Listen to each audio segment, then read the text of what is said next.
Perfect. Cemre, really, really nice to have you here. Would you like to tell us a bit about yourself and how much you love Hamburg? I really like Hamburg. This is my first time in Hamburg and it's an exciting city. Also, I am really excited to be with you here in the Analytics Summit. So thanks for having me. So I can talk about myself. I am Cemre. I am working in PepsiCo as a digital data and growth marketing manager for the last 2 years. I have nearly 10 years of digital marketing, performance marketing, and digital data experience in several industries and companies, including banking and airline. I am a marketing person with data analytics and data analytics perspective, yeah. Nice. That sounds very, very interesting. What did you speak about today? Can you give us a quick summary of your keynote? Sure. Actually, I explained how we automated our PepsiCo Turkey's data centralization and data activation processes in PepsiCo Turkey with the help of Google team and with the help of TRKKN actually, because we have a huge first-party data size in PepsiCo Turkey, and PepsiCo has several big brands like Doritos, Lay's, Ruffles, Pepsi, Lipton iced tea kind of brands. So we have a promotion app.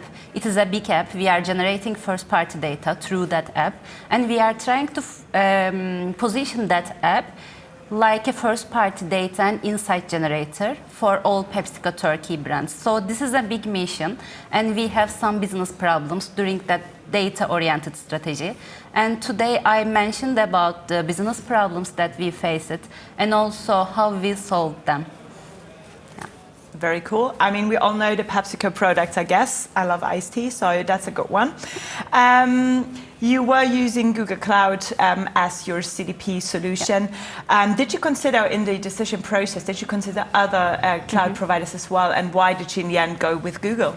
Yeah, actually in PepsiCo Turkey, we are working like in agile methodology and we like quick fix solutions. So today when a company tells that they are starting to a CDP project, it is always a big project. It always requires too many budgets and too many time to allocate to that project. But we didn't want it because as I said, we love quick fix solution and we want to make a test and learn with this quick fix solution and see if this data centralization process will be helpful for PepsiCo. So this is just a test and learn for us. Now we created a manual CDP with Google BigQuery. We didn't need any big CDP technology. Actually, we made some research, but we didn't want to allocate that time and that budget to that platforms. And with this framework, we saw that it is working. And now we will do some pilot campaigns within this year. And we will aim to see some business outputs and results. After that, we will look for the future actually, maybe in the near future or mid-term. Maybe we will need another technology, I don't know. But currently, with our existing data capability and data size, this solution is solving our problems. Good to hear. Always, we all love the Google products, of course. Generally speaking, about users sharing the first-party data with you, what do you think, in your opinion, is the best way to convince users sharing the data and their first-party data, quite sensitive data sometimes, with a company? Actually, first you have to create a value for the customer. KazandıRio is an app that we are giving some gifts through the PepsiCo consumers. So this is a reason for the consumer to download our app and register into it. And while registering, they are giving some first-party data to PepsiCo because we are creating some value to them. But after the registration, for sure we need some more data from them, like location, services, gender, interests, etc. We recently made a user research to our existing app owners, and they told us that if the company is creating a value, if the company is using my data to do something special for me, I can give my consent, I can give my data to that company. So we heard this from our consumers directly. For example, when we will give a location-based gift to them, they will want to give us the location information, because at the end I will show them some personalized offers according to that data. So they expect brands to use their data for consumers' own value. The last thing that we heard from our customers directly is that they are really caring about the privacy. So they want to be sure if this company is privacy-centric, so they after that they want to give their data. Actually, one of the reasons that we allocated our time on this data centralization project is, one of the reasons is that the old-fashioned way was not privacy-centric, because previously we were manually segmenting our users' data in Excel sheets, and we were sending some Excel sheets to our co-workers, etc. But now we are doing everything. We are harmonizing the data, activating the data from a platform. So it is more privacy-centric. So we heard that from our consumers, so we give a care about it. So these are the expectations, I guess. Yeah, it's all about value exchange in the end. Yeah, no, that's very interesting to hear, and good to hear as well that it still works that way, right? You mentioned that this whole CDP project and the campaigns that you were running using the CDP were a pilot project, pilot campaign. What challenges do you see rolling this pilot and the CDP solution out to PepsiCo globally? Actually, we started with some challenges because before the CDP, we were having trouble about creating single audiences because all our data signals were in different platforms and different third-party tools. We were having trouble about matching them, and we were having trouble after when we want to activate this data on media channels. It was really difficult. It was really manual. Now, after the CDP, we solved this kind of problems.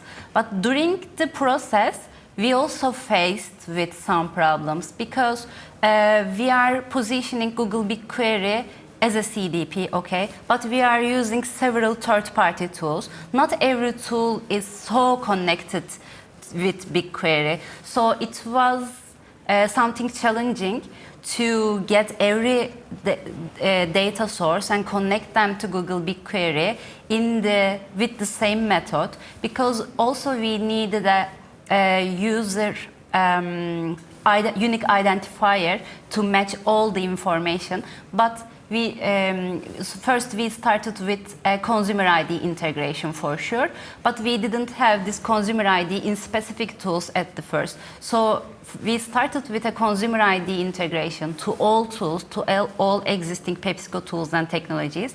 After that, we created some daily callbacks, some tools and technologies directly connected to BigQuery, but some of them are not. So we tried to create some workarounds with our agency. It was not an easy process because it is not a big all-included CDP project. So we are trying to do something workaround.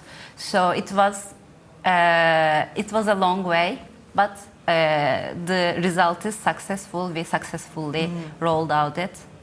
Currently we have a CDP. We matched all data. Now we are trying to scale this learning to other PepsiCo countries, but they have some main challenges because their first-party data size is not as big as PepsiCo Turkey now. First, they are trying to increase the first-party data volume in other countries. After that, they will also switch to this data-oriented, CDP-oriented strategy. Yeah, no, of course, they will have also that problem with matching the data, finding a unique identifier, and so on. Yeah, you've spoken a lot about your app, KazandıRio app. Yeah, it's KazandıRio. Why do you think this app works so well, and what makes it so exceptional, and what makes it work for you guys at least so well? KazandıRio is a leading app in Turkey's FMCG environment actually. Also, it is the first mobile application within PepsiCo Global, so it is a special app for us. Currently in Turkey, just in Turkey, we have 33 million downloads and 10 million registered users. It is a huge number. It's a successful number. But Turkey is an exceptional company. In Turkey, we have a population that loves discounts, that loves promos. We call them promo seekers, discount seekers. So at the beginning, it was difficult to scale the app for sure. But currently, nearly 80% of our app downloads are coming from organic, which we don't pay anything. It is not paid. So this is about actually user behavior of Turkish environment and Turkish population, I guess. Also, PepsiCo products have high penetration. So we are in every household. We have on-pack communications in our packages promoting our app. So that is one of the reasons that these numbers are so strong. So this makes KazandıRio easy to grow because the app is growing and growing every day because we have on-pack communications. We are integrating KazandıRio to all our TV commercials. We are doing digital commercials in order to make people aware there is an app here, there is a value within it. You have to download, you are loving our products, you are consuming it. You can also get additional values from this app. So we are always trying to create an awareness in the top of mind of our PepsiCo consumers.